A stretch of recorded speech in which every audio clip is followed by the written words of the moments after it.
Now we'll start. We're recording for Danielle. Hi, Danielle. So, as you all know, we're working on developing the task calibration interface for depth of analysis, which we're assuming that this or something like this will be on the universal rubric. And it's something that all of the humanities faculty that we are working with as clients agreed was something they would like to see, even if it wasn't necessary. Or key to getting an A currently, they would still like it in the ideal. So I'm going to follow, before we get into this, Lauren Hercus's advice on just kind of going through what our goals are, see if you're on board with the goals so that, and I know you guys are won't get too distracted by little issues on a beta thing, but still to just kind of talk through our philosophy.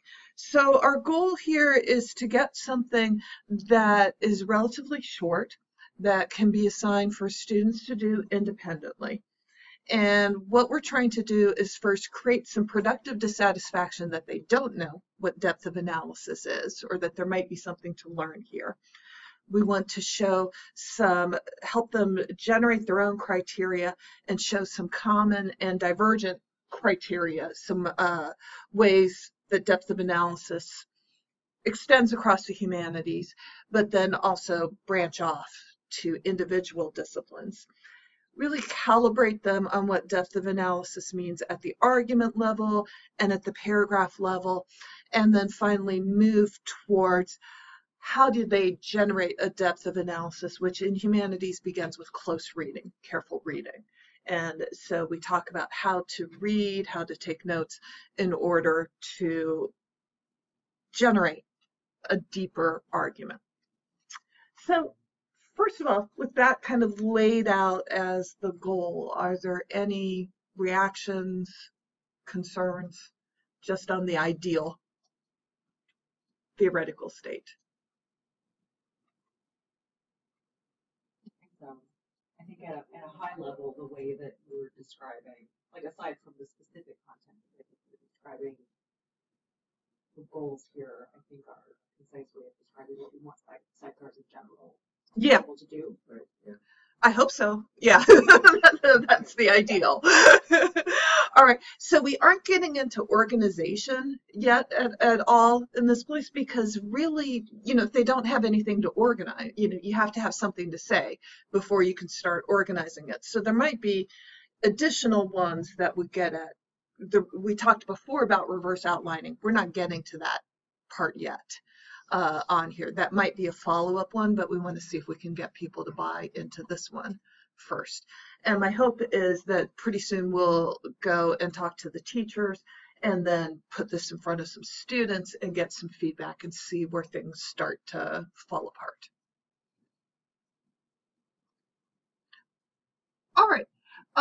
So our first screen here is to generate some productive dissatisfaction. This is Jessica's phrase.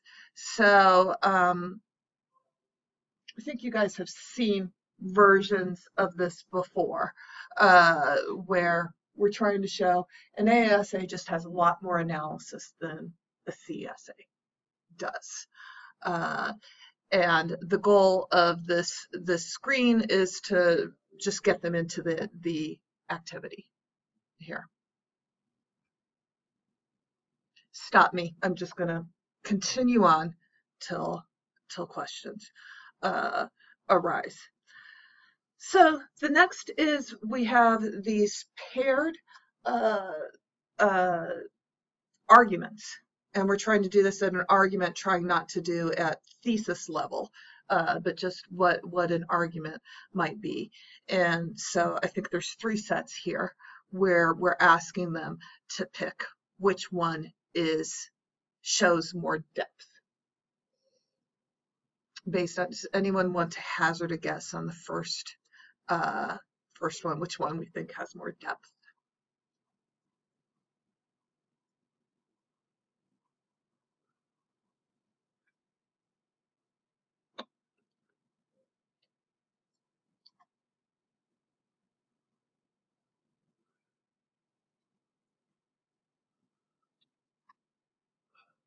second.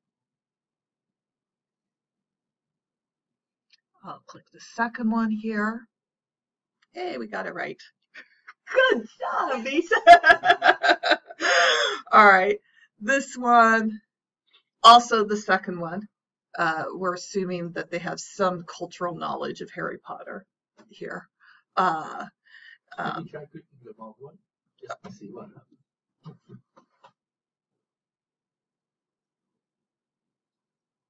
Okay, so we have these three pairs that we hope are sufficiently generic here.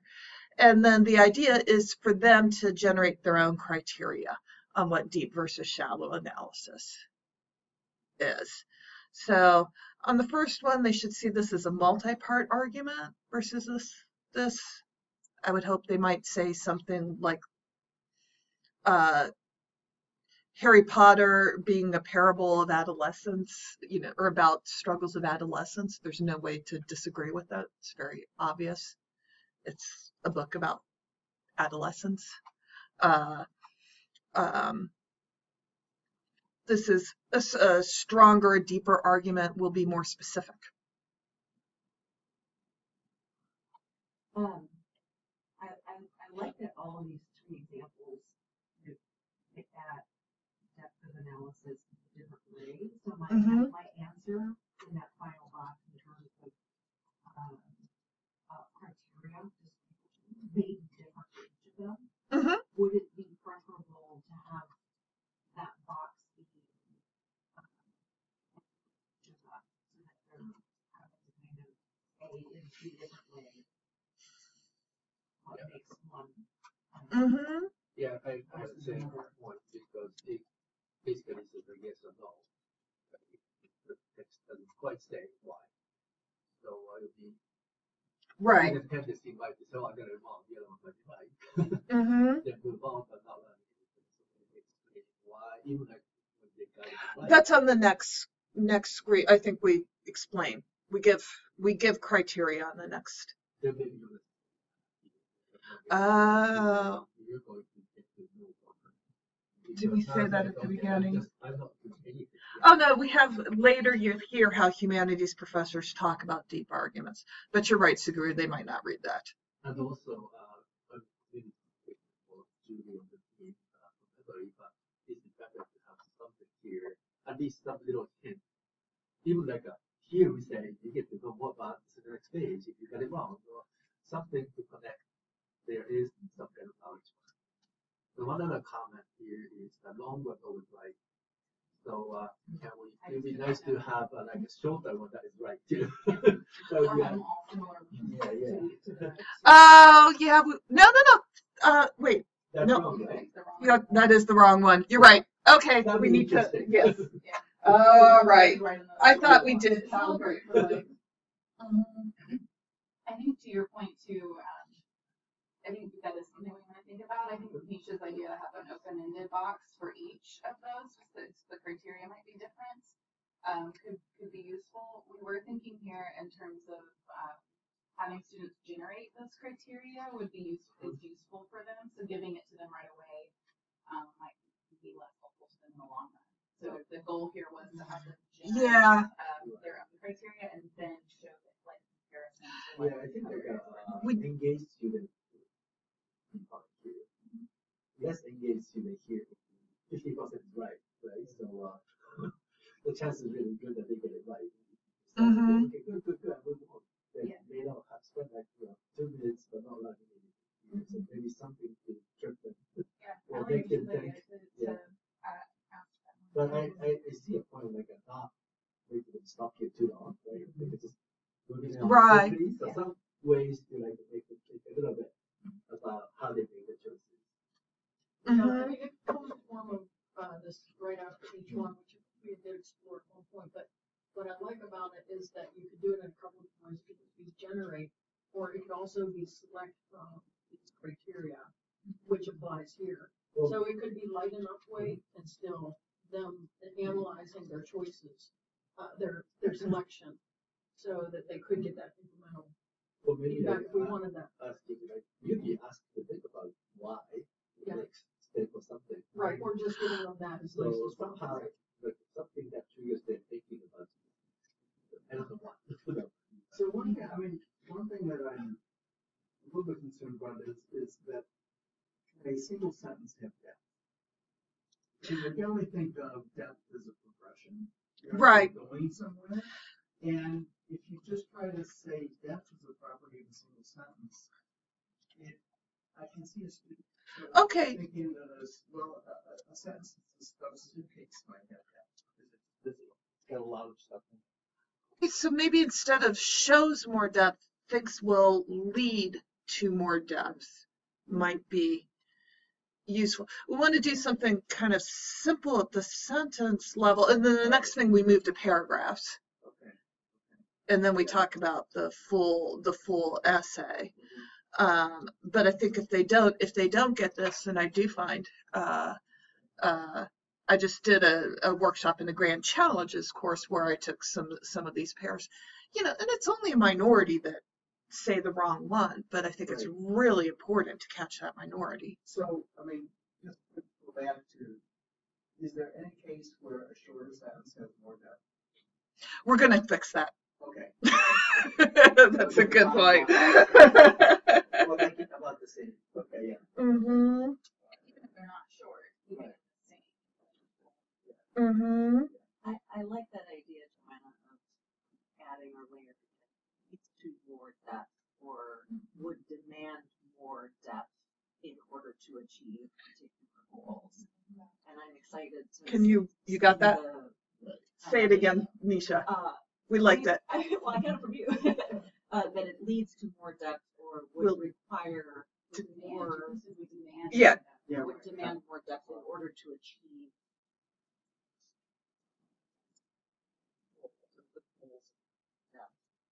Well, I think about something like invites elaboration. Invites elaboration. Oh, we'll invite more depth. That's great. Well, We'll invite more depth in its elaboration. Right. So is depth and elaboration synonyms or they different? No, because you could elaborate and not be depth. So I could elaborate on why Harry Potter is about the pains and struggles of adolescence. And I could go on for pages with examples. Gandhi is honest. Gandhi is honest.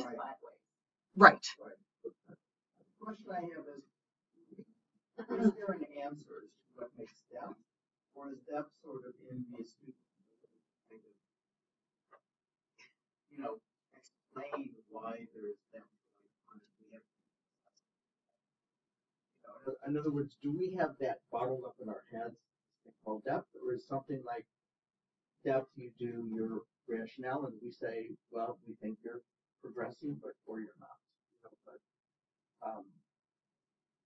So I think that's is it something sort of out there that we can just say? Maybe that will be answered by going to the next page. Let's go ahead and try that. I think what Dave said might be a good. What's that? Single sentence cannot. This cannot be. Okay, yeah. Just kind of disclose what we know. Yeah, well, a single sentence. We'll start with simple example. In and of itself, yeah. By saying, well, here's a sentence really have depth, but elaboration. So you can see that here's a sentence and here are ways to elaborate it, but you can elaborate it forever, and that's not fully depth. Depth has a lot to do with the meanings and the feeling that the reader is. You're keeping the reader moving ahead and actually moving ahead in a way that's they feel. So when a reader feels depth, what do they report? What does a reader report when they feel depth? I think they feel like they're learning, right? That they're just not getting tons of information, but they're actually learning. It's possible that it allows for the interrogation on the part of the reader. Pardon? Interrogation on the part of the reader. It brings forth questions. Right, yeah. That then potentially are responded to as you go on. So it becomes a back and forth. Exactly. It really becomes Wayne Booth called this sort of a dance. It becomes a dance, and you've made the reader a dance part who really has deep engagement. That I think is a, I mean, just we agree with that, but I think the student mindset they're writing it for the professor who knows everything, right? Okay. How can he be interested or like find my text interesting because he knows everything about my text? Well, He knows yeah, everything. but that's the kind of transaction that we're trying to break. Right. So Because- we want to make that explicit too. Like when the reader is like said, he is my professor, Right, yeah. somehow that somewhere. I think we do that, or Somewhere. yeah, it's in the back of my head, if not explicit on the page. So thank you for that. Okay, and I like Dave's definition of depth, that someone feels that they're learning. Okay, so we'll quote him on the humanities professors. And linking that to what Nisha was saying earlier about requires, and you didn't take it, but I thought you were going there, something along the lines requires analysis by the reader, something like that, requires something from the reader to make up. Yeah. Which puts them, and I, with the caveat that you've raised, puts them in the position to be actually engaging with Yeah. another. You know, the way you talked about this in, you know, the information paper in the design course was that the kind of magic trick of information or engagement is to lead the reader by following their native curiosity. You know, and so there's something about depth which is leading the reader further because you are actually following the reader's native curiosity. In other words, you're not just saying things that are random, but you're actually thinking about the reader's own learning process, and you are satisfying that learning process. I think, John, like you said, like many times in the past meetings, that when you're looking at not deep ones, you said also not interesting.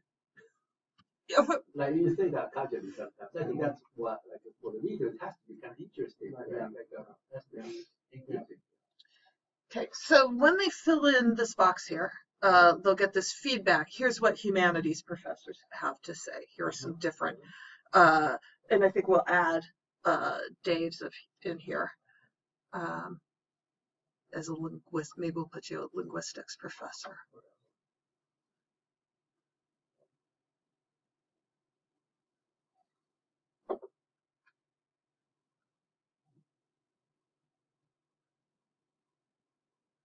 Are you all able to read that?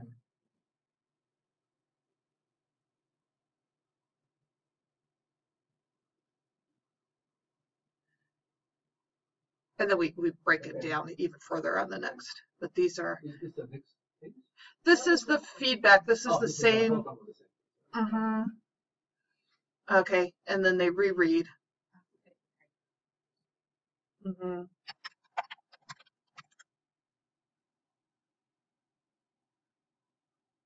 Can they move forward without putting anything in? They can. Maybe we want to fix. They can go any, like, sort of like, if they go to page paper. Okay. You'll notice. All right.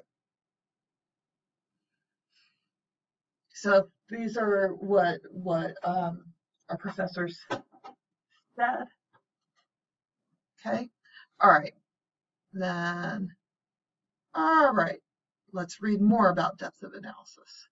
So now we go to the next page. Here's our breakdown of some of these. And here we get to one of the things Suguru was saying about trying to break that mentality, like how could I teach the professor?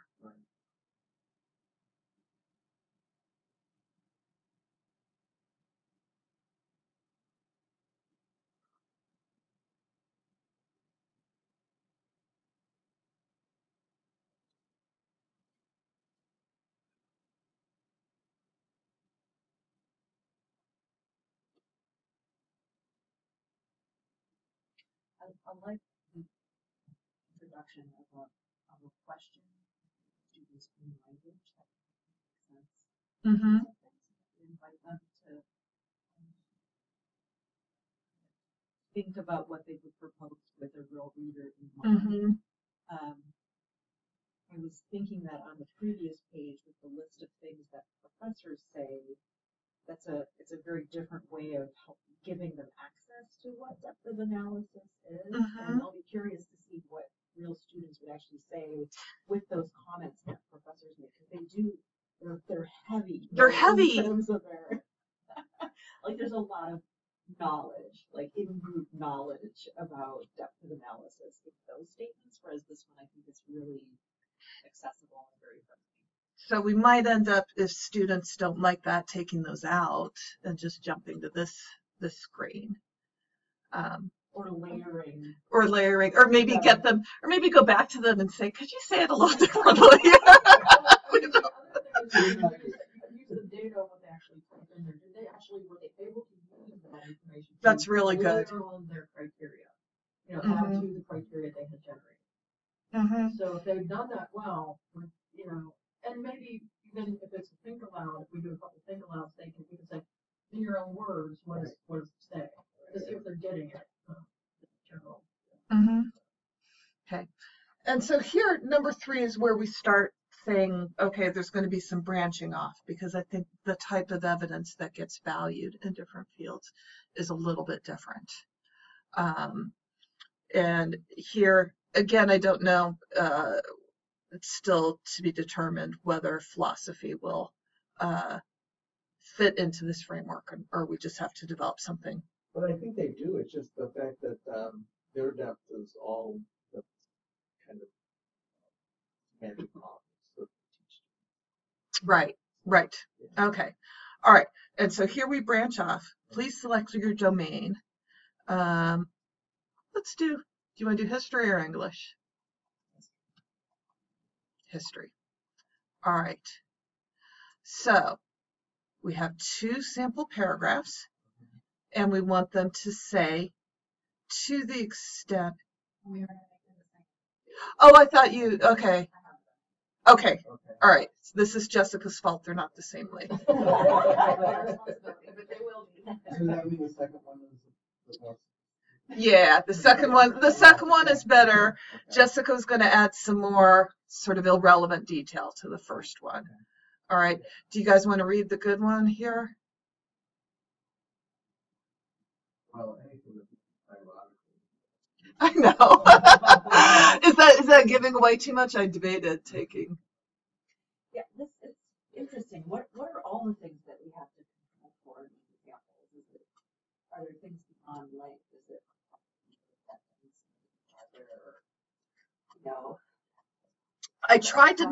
I actually try in general to make the bad examples have better sentences.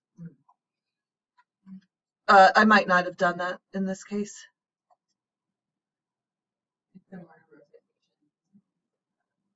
Yeah. So from a rubric perspective, that would really inform what we can create here. Because I would imagine we would be queuing in on this type of facts actually. But even like, there's some research writing variation actually works well, but that's a 50 pages Yeah. The content is not that great. Yeah. So we have probably explicitly say that don't pay attention to how well it is written. I don't know. But we're talking about writing, so well written is like, we don't want to define well written in that way here. I think that there are criteria that we want them to evaluate them on, that we need to make those explicit for them to evaluate. I could keep other things parallel so that it doesn't become about those ones that are written. How does that fit here? Yeah, So that it doesn't open up that one. I would actually try to match for sentence quality because we don't want to inadvertently give them the lesson that these things are not written so well or written well.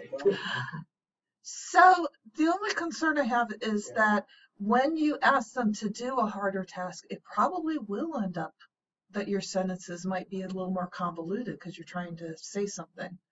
Like doing the easy task and doing it beautifully is easy. Or relatively, comparatively easy than doing the more difficult task at a mediocre level. I completely agree. But the point is, our job here is to try to give them, help them build a model of depth. Okay. And so just because they're going to struggle with that in terms of style, I just think that poise are kind of learning. Okay, that's a good point. I like that. Okay. All right. Yeah. Whole ideas.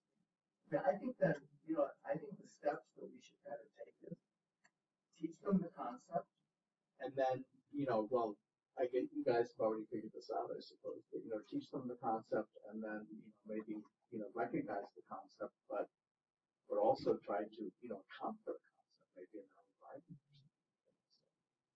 Because the best way to know you're not deep is to justify that you have it. And it's you're oftentimes going to fail to make that argument. So the ways that example 2 are stronger in depth are that, well, first of all, it's ironic as opposed to the other one kind of begins with it would be hard to, yes. Since the beginning. Yeah, well, it's also just like, okay, yeah, genocide, you kind of have to treat the other group as subhuman. It doesn't seem. So, just relating what I did a long time ago about like a good or bad, or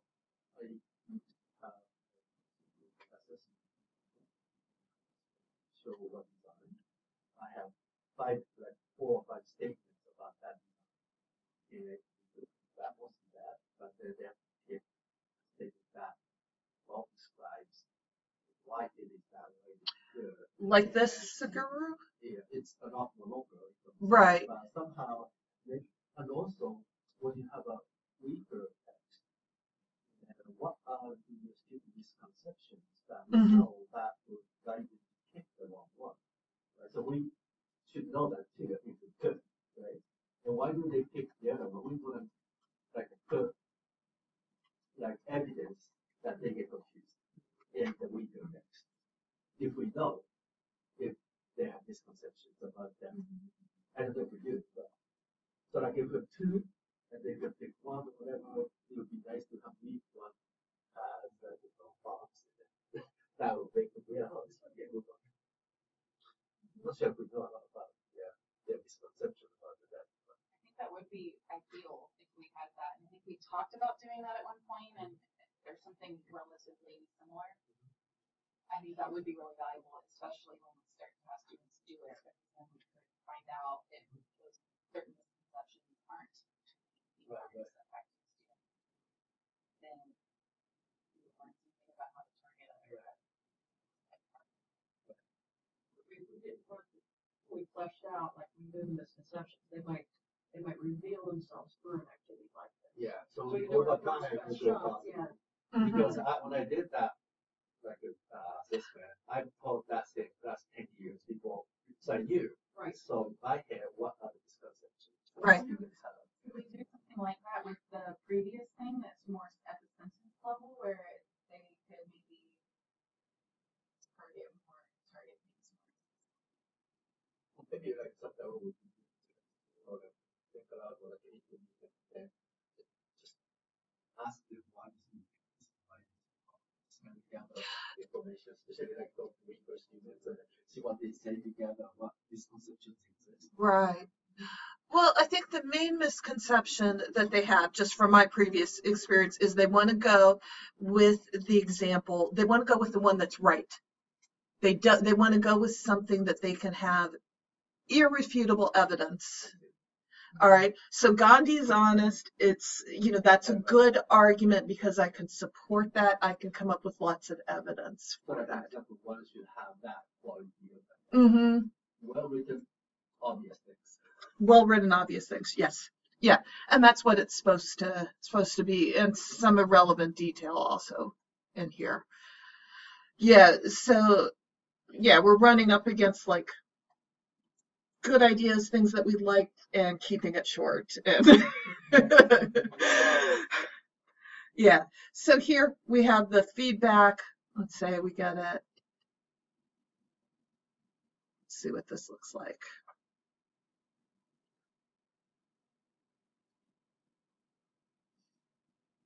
All right.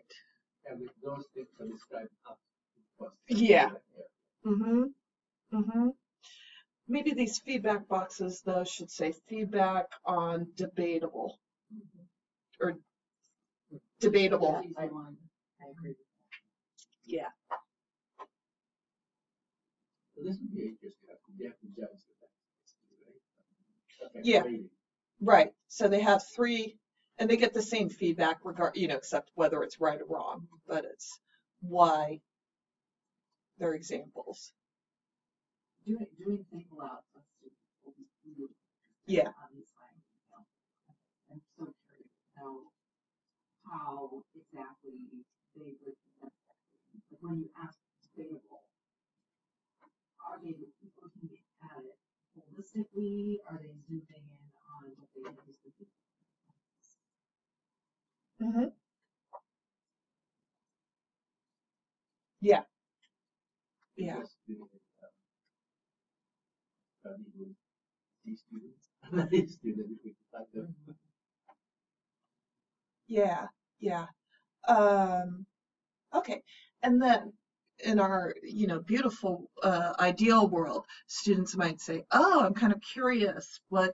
So I'm in a history class, but what does the English one look like?" And they would go back and they could do it again with a different example for. Assumption that they are all these people that they're professor, Right. The literature professor said you should do this before you start. Mm-hmm. Mm-hmm. Mm-hmm. But in the ideal world, they could look at the other disciplines. Okay. Yeah. Oh, it looks like we. Okay. All right. Okay. Okay. Can I Sure. complicate things? This example made me think about people have questions like homeworks and like the grand challenges, right? Mhm. Or example one might actually be exactly what the instructor might be looking for. Among the different types of sonnets, which one is representative of Mhm. and why? Mhm. Where it's like who's the right one, and then Well, then that wouldn't be a good match for this. so that's not we're looking for pieces of the message. Yeah. Mhm. And I did run into that kind of dichotomy with the grand challenges where their homeworks were kind of more factual based, Right. and then they wanted to move to depth of analysis, and they hadn't done any scaffolding for that. But that's okay. This one, the bad one, is longer by a little bit. Okay. So again, same concept that you that they would do this and submit and go on. Okay. Then this is our last, whoops, module here. All right, so now we've kind of calibrated them on what a deep analysis would look like at a paragraph level. So here's how we come up with a deep analysis. I just realized that all these assignments, all these describes as being an analysis topics, analysis state. Uh-huh. That's a given. Yeah, I think it has to be a given in order to be a good match for this. And I also think all analysis. Yeah. Yeah. So that's similar to what Nisha pointed out, that sometimes they do things that aren't really analysis. Yeah, more like a problem set for make sure you read it something. Yeah. A reflection. Mm-hmm. Mm-hmm. More like a Mm-hmm. So I'm hoping that our professors will really like this, that we're making this strong connection between reading and writing, and that they need to, in order, before you can say anything deep, you need to engage deeply with the material.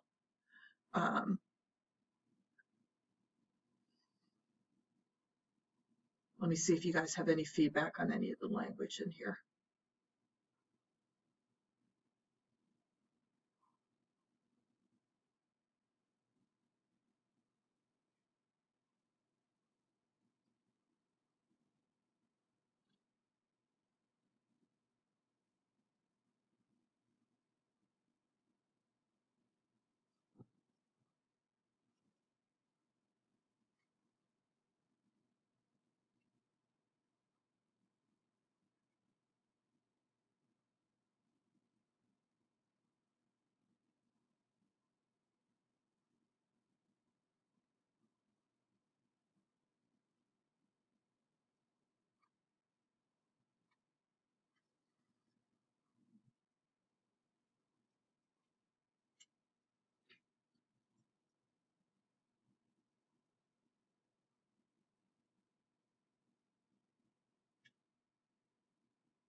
And I'm hoping when Danielle looks at this that she'll be able to tell us how well this maps onto the language they're doing in the writing about literature. This is my understanding, but I know it's a moving target. It looks like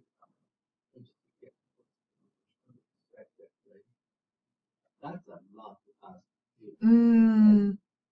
for not obvious. Like I'm expecting a lot more than not obvious, right? Like I just expect that from coming from the professor's point of view, do I have to come up with something that my professor hasn't thought of? Okay. That's Okay. Yeah. Okay. Let me get back to that and make it a little bit less scary. right. Uh-huh. I'm also wondering if this bit of this one's really important, right?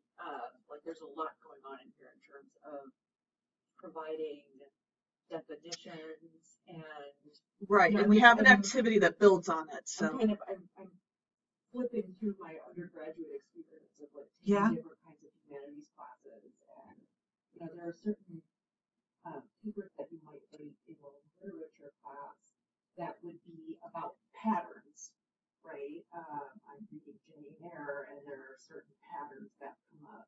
I wouldn't necessarily call certain things unexpected, but it's about it gives you insight into a character. Oh, I like that. Patterns or trends that will lead you to insights. Right. And I'm just wondering if, as we think through this first part of this module might need to be unpacked just a little bit into kind of subunits that provide examples.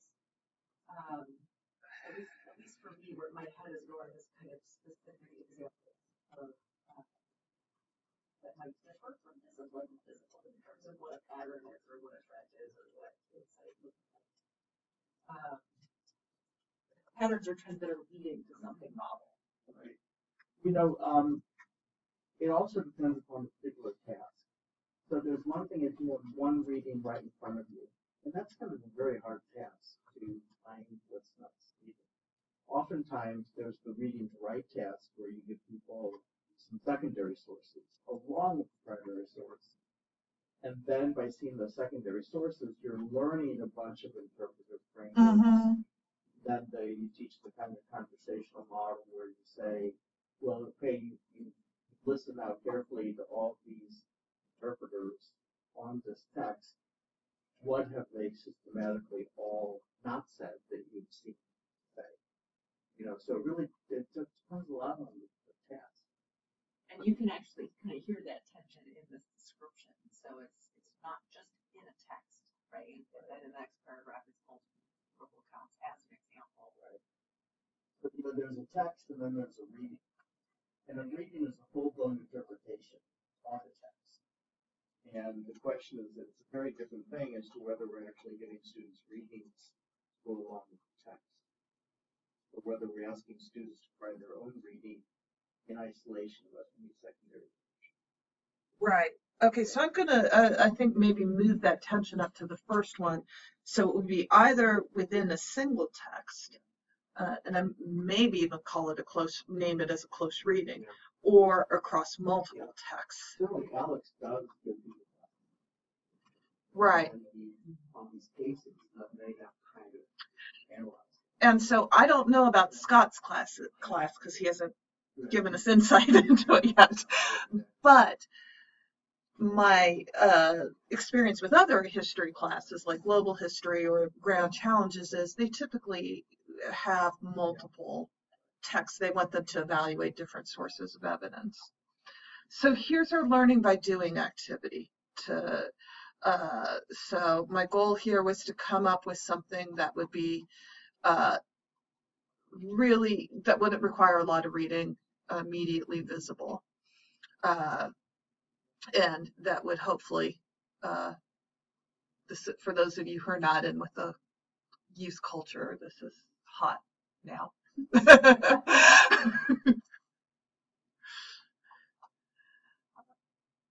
So, what patterns or themes do you immediately notice? Organizationally the same sans serif red text in all caps at the top.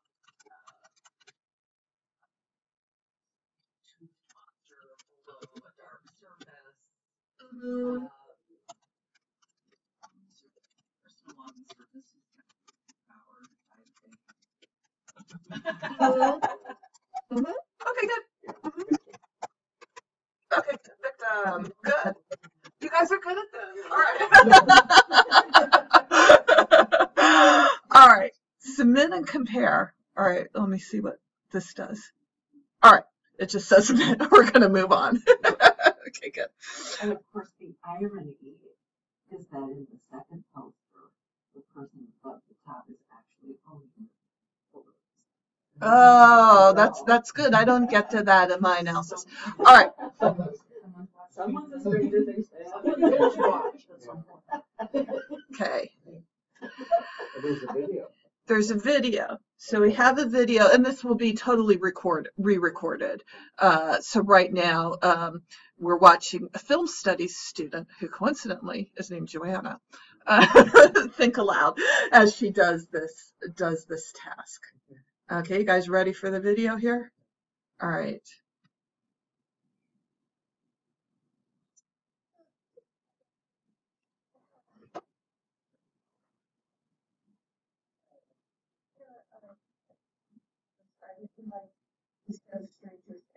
We'll be able to cut this part out. Figure out what is about. So we're supposed to come up with a deep analysis.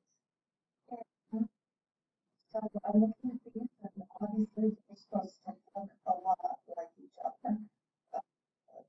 It's not the same, but pretty similar and almost identical layout here.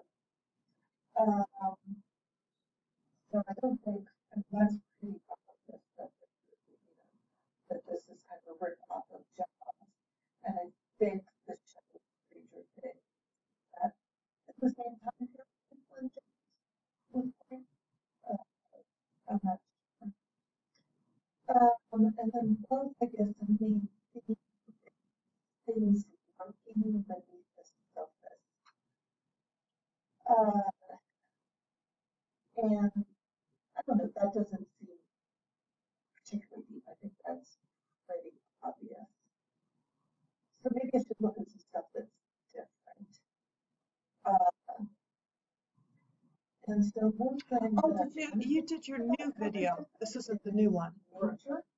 Did we play the new? It's basically the same concept. Just things are becoming scary, looking at scary nature, but it's supposed to be there. Sharks live in the ocean. Where is this creepy thing?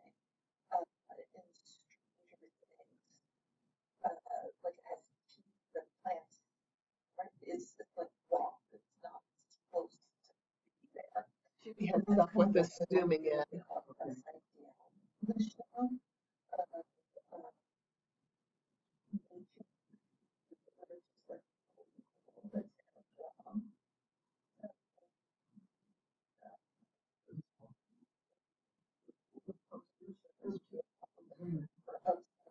I was looking for combo.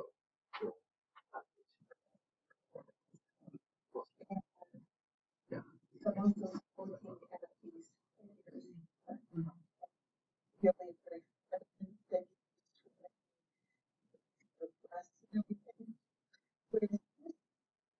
Image here, I think it's the character but it's like really hard to tell. I don't know if I want to subject you guys to the whole video right now. Why don't we jump to the end here?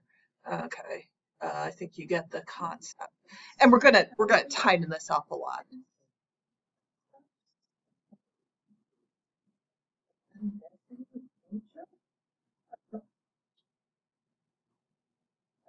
I'm not sure.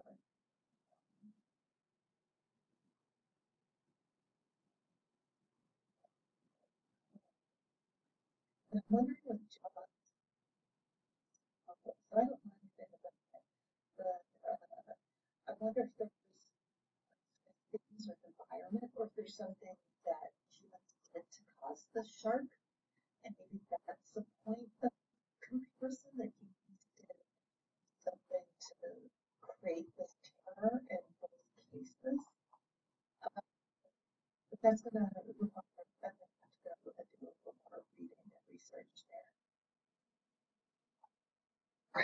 That's So this is a really interesting approach to kind of introducing students to the concept. And it's making me, I'm highly aware that what's happening right now is that you're kind of modeling some types of strategies that are about compare and contrast, and you're yeah. you know, under the surface of it, right? You're kind of pulling out things that are questions, or contrast, or asking yourself about that. So you're modeling a lot of the strategies that you're looking for, but in a think aloud way, which on the one hand I think is cool in terms of helping students be able to kind of visualize and see. But I'm also wondering how well it maps onto the practices that they would be teaching with texts. So like Jane Eyre and a bunch of readings about Jane Eyre, like is what do we want to show them think aloud as a strategy, or does it interfere? I'm just kind of I'm thinking aloud. Right. Oh, yeah. No, I appreciate that. Scroll down. Scroll down. To do something? Yes, they do. Okay. So, did they notice these themes? This is kind of, did you pay attention? Some of them. All right. Then what did you observe Joanna do? How did that lead her to deep insights? How will your process change when you approach your own deep analysis? And then we have, we need to elaborate that a little bit. I think one of the benefits of the visual is that, visuals are kind of more at a glance than text. And so it's easier to kind of pull out the sort of unobvious. And also, what I think is good about the visual is that to me, it's very important for students to know that ultimately you're responsible for depth. In other words, depth is the ride you give the reader. Are they going to feel like there's a good learning arc there? And obviously the best way to know that is to give it to other people to tell you what their experience was. But short of that, you want to be able to look at your text and be able to explain the experience that you've given the reader. And if you actually just like you did with that visual, you're trying to bring out some of the deeper experiences of contrastively viewing these posters and seeing some underlying similarities that don't pop out immediately, or may even pop out immediately, but we don't have a language for it. So even turning them into language becomes a kind of mediated intellectual experience. So I kind of like the idea that people are seeing that depth is something that you as a writer take responsibility for. I mean, it sort of doesn't reside in the data as much as it's constructed as an interaction between yourself and the data. Yeah. What I thought might be different, like Dave just said, like here's a piece. Yeah. But also there's like a secondary reading. Yeah. In this case, you're responsible for coming up with all the ideas. So they think maybe the part where the voice might refer to other refer to a secondary text. Or something like that, because I love that. Make it sound like you have to come up with everything from your head, right? Yeah. Right. So it's not what you notice, but some kid will guide you to look something. Right. I could say in one of our course readings we read about these guys developing Stranger Things. Okay. And that gets a little bit at Nisha's point. This might complicate things a little bit as well. I'm wondering if there's a way to have a couple of different options for students to choose.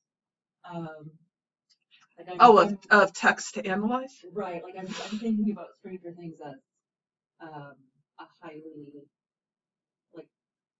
highly in group for American students, or people who are kind of interested in early 1980s American culture, but maybe don't have, like some of the things that are coming out of your Think Aloud are connected to.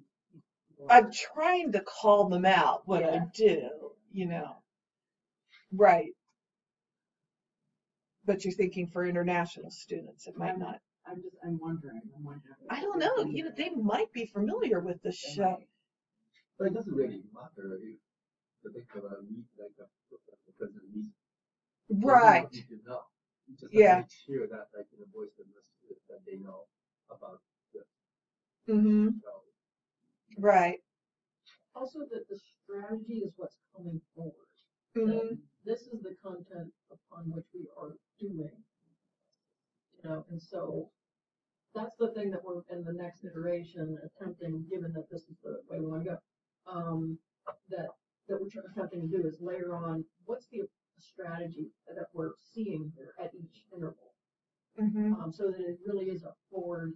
I really resonate though with your comment that, if I don't get it, am I able to follow along with the analysis? But it seems if, Right. But what's important is not the actual analysis content, right? It's about the strategies, Right. the ways you Right. Right. And I think even if you don't know the show, if you look at my notes here, nature wrong. I mean, you get that even if. Yeah, I don't know the show, but I look for it. And blurred boundaries. The other thing I noticed is that there's What's that? comparative. Mm-hmm. I was looking at that common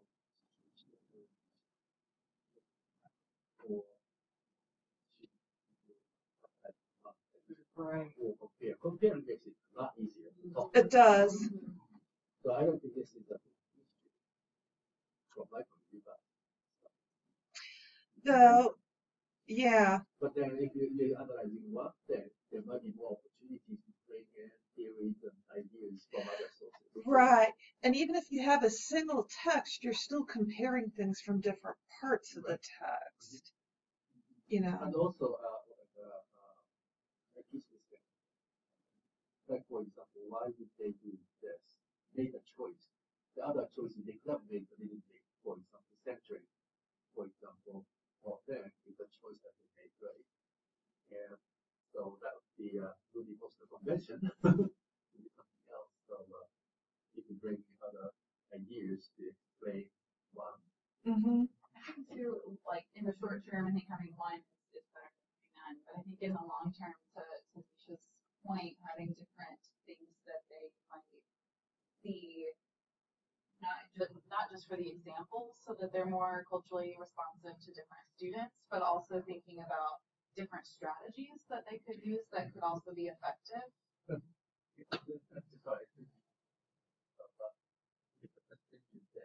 Also, then analysis might say, this looks like Joe's poster, and then I've seen it somewhere. So that would be just like a referencing to the tiger, then that might be close.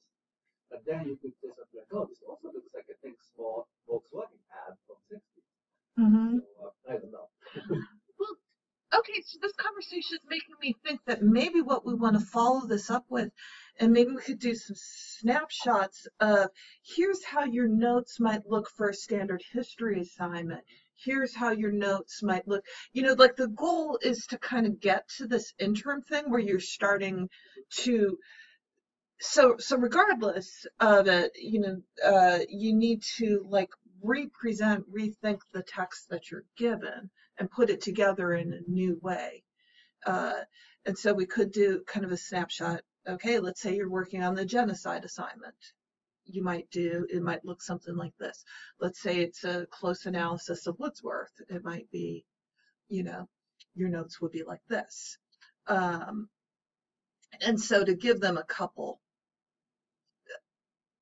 some insight on how it might look for different tests, where the notes are sort of an interim stage. So the main thing we're trying to persuade them is it's actually worth this time to plan and brainstorm rather than just start writing. And here's what this interim stage would look like in these different contexts. I forgot now.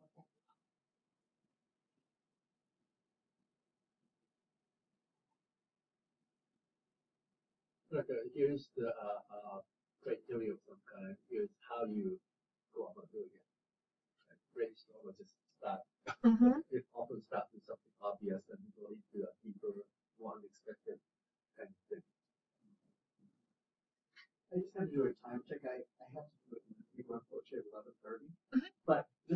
very good, I think, and, depth of analysis for the calibration part of the rubric. And I think, Sue and I have been, working on moving on topic to, some workshops on, we should do a workshop this week. But it's all about that. But, it's having students having to, and the whole idea of the on-topic interface is that it doesn't tell you what depth is, but it scaffolds enough about what's going on in your text that you can describe it to say, how does this equal depth? In other words, how did you, since we now can bring out the choreography of your text, we can tell you, you can see all the characters and the playbill and the appearance in which all the characters were introduced, and then the stage time you gave every character. The question is, why did these major characters, how did this character have so little stage time and then come back after 3 paragraphs? Why did this character stage on all this time? So this is just kind of scaffolding details that are completely accurate, but now you have to explain why you choreographed it that way. But this is really interesting because it sounds like from an undergraduate perspective, and someone who's coming from, say, a sciences background, that they would kind of need this calibration module first to really get anything out of the in topic to see it as depth. Because otherwise they'd say, well, I've talked about Gandhi is honest in every paragraph. So maybe before they go on topic, that's the way it should be, right? Right, because this is before they write. Exactly. Mm-hmm. So we can see that if they have this, they'll kind of know on topic is all about getting you talk about depth of analysis. But you can't explain it definitely. Mm-hmm. Well, you can go. Yeah, I gotta go. One small Sure. suggestion. Once all this is done, you thought like it would be next couple of weeks. I'm thinking of this sequence as well, like a one-page summarizing all of this that they could just have it on their desk or whatever. Oh, a handout. Yeah, that's a great idea. To get what was that one thing, and then I go, yeah, it's not patient of the door because I have to point it in. But if you take this out once you're done with this, Good. I'll get Alex working on that. Mm-hmm. Key points of this thing, something like that. Or maybe that might be customized for each class a little bit, Mm-hmm. each assignment, so that maybe that could be handed out in class. Not sure. Yeah. We had brainstormed, I guess, at one point, our past sessions about how instructors would A, adopt, and then B, we would just implement like we were going to do other courses, like through Canvas, so that they would have a way to easily grab and such. Right. But then I think if it's a little bit out or something, the student into the findings kind of thing for each class. So it's right there, you get for them. Then we can use students, you mean? Students, yeah, looking for it. Yeah, things that you can download just to go like, Oh, yeah. Put it here, or could Or just just in download it. Canvas. I mean, I'm more like. Yeah. And the student, we often mock up the student and the instructor work.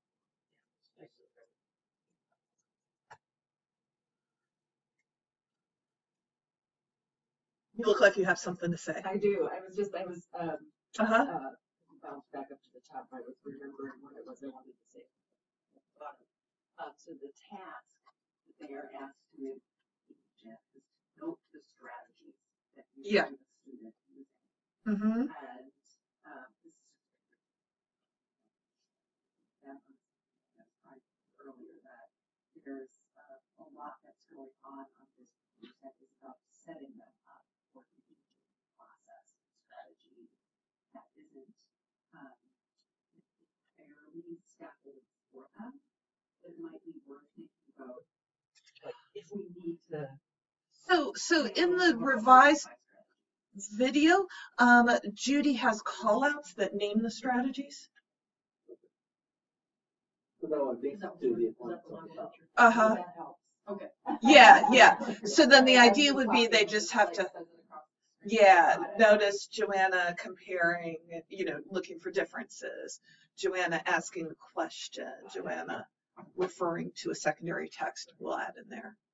I didn't know Okay. if there was additional kind of scaffolding you were looking for either in the transition from the previous page to this or another sort I of mean, maybe framing a up small top. thing that's in the direction, note the strategies, Yeah. that text. Note the strategies that Nope. Joanna is using. Note for- strategies that you see the student using. Strategies for what? Ah, good. Thank you. I say that because sometimes I use that in class. Right. Like, what strategy is the author using in strategies? Use the words to describe everything. To develop insights. Okay. Question for library expertise. I was wondering if it's about text. So Yeah. if students like to jump to the left, like I would. It doesn't matter. Not students. It is literally the behavior across the board of runaway. They're gonna do one thing. So you can What mix it up. if in you any way, shape, or put form. let's say short video? Would they go watch a video? We do have a version of this where this text is converted to inside the instructional video. And it's shorter, and it then is framed with the learn by doing, which was one option. We can Like I was just put wondering it how in would play. you engage? Like generally speaking, like you said, they will go to learn by doing first. Yeah. Then we backtrack, right? If they care, backtrack. Because Exactly. they think that they know. Exactly. Right. Well, they want to get to do it without having to spend any time. Right. Essentially. Do you have any like general strategies, or is that just fine? They will just go back and then that's be okay, or how would you use it? So I see a learn by doing as an instructional mode, and I don't see it as just testing myself. So I'm fine with putting learn by doing right at the top, making them do something and then responding. I do that in a lot of the things that I develop just because of that behavior. We went, I think, a little back and forth because even if they did that behavior, they'd still have the anchor text up top and, mix it up. But we can do this fully on as an instructional video. Do we know this even from like I fully believe they, yeah. But Some people, I mean, there's gotta be a Yes. but there is a good, right? like in an eye tracking kind of way, do students nevertheless kind of see and parse things in bullets or folded? So here's what we can do, I think, to respond to your inquiry, which is we can add page tracker tool to this and actually see what's in framing from how long, what's in focus from how long. And so That's good. it's still a tool that's in kind of test mode, but I'm feeling like I know the video is probably a little more costly and hard to edit. I mean, I might have a version of it where the text is in the video, so it's not in this case. So another factor, because another audience we have are the instructors themselves, where we need the instructors to buy into it, which is a little bit what some of this text I think is doing as well. So I think like probably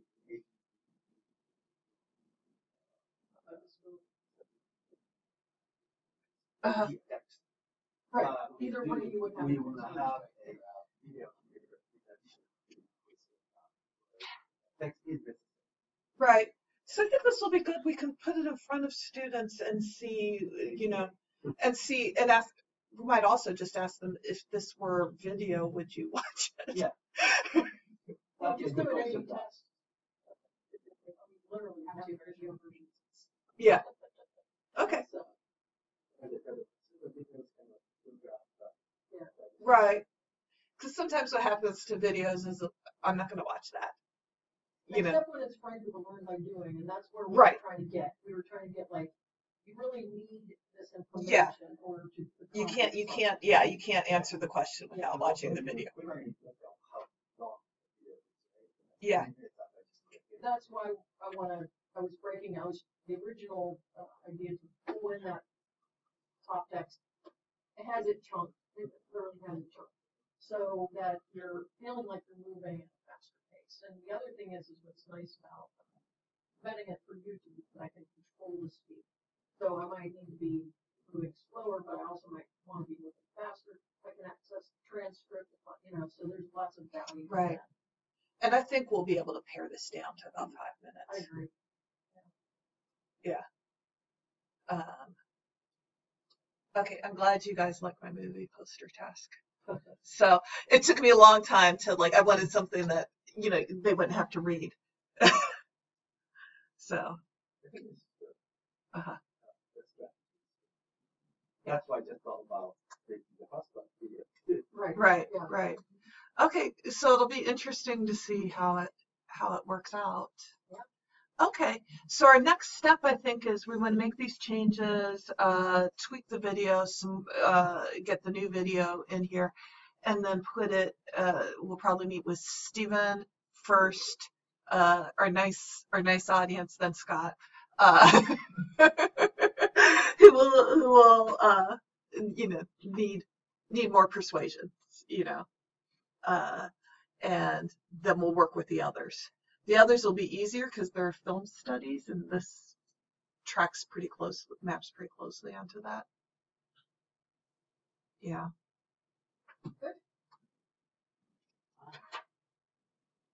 Okay, cool.